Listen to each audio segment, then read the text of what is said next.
pembelajaran. Pertama, pengertian modul. Modul merupakan sarana pembelajaran yang berisi materi, metode, batasan-batasan, dan cara mengevaluasi yang dirancang secara sistematis. Sebuah kompetensi dan subkompetensi dikemas dalam satu modul yang utuh atau self-contained untuk memenuhi kebutuhan belajar pada mata kuliah tertentu dan proses pembelajaran tertentu.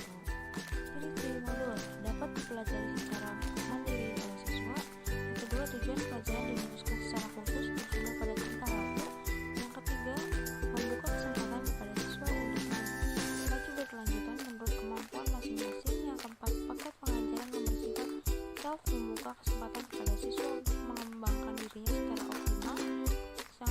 Yang kelima, memiliki daya informasi yang cukup kuat. Yang keenam, memberikan kesempatan kepada siswa untuk berbuat aktif.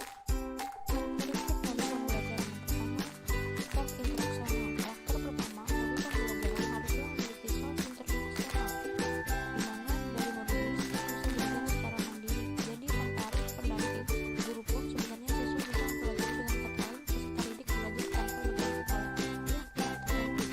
Kedua, self-contained, di mana materi yang disampaikan melalui sudah disusun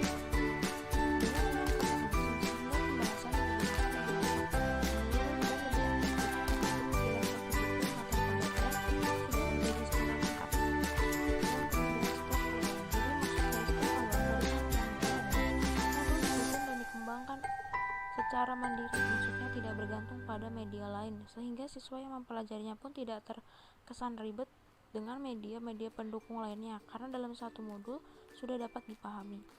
Yang keempat, adaptif. Modul yang baik tentu saja haruslah adaptif. Adaptif dalam hal ini terdapat banyak hal perkembangan, baik itu terhadap perkembangan teknologi ataupun ilmu pengetahuan yang sifatnya baru. Yang kelima, user friendly. User friendly menjadi dasar utama pula dalam pembuatan modul pembelajaran. Meskipun demikian, dari penyusunan tetap berdasarkan pada kaidah agar tetap ramah dan pas setiap kali digunakan sebagai pembelajaran. Penyusunan modul atau pengembangan menurut S. Nasution.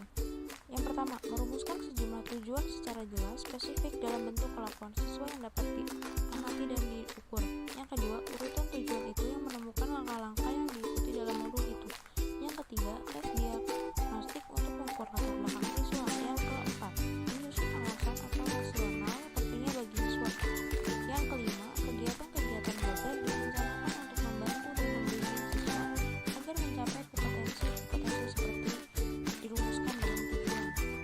Yang keenam, menyusun proses untuk mengukur hasil belajar murid hingga manakah ia menguasai tujuan-tujuan modul. Yang ketujuh, menyiapkan sumber-sumber berupa bacaan atau buku bagi siswa setiap waktu yang memerlukannya.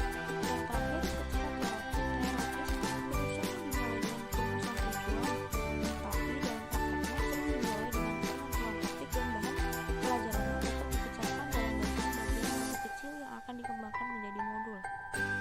Manfaat modul. Pertama, menjadi bahan ajar mandiri. Maksudnya itu, modul dengan penggunaan bisa membuat pembaca belajar secara mandiri tanpa bantuan atau keberadaan pendidik yang umumnya ada di setiap pembelajaran.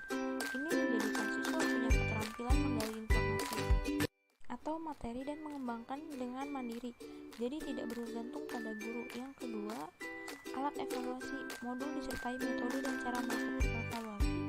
Evaluasi bukan cuma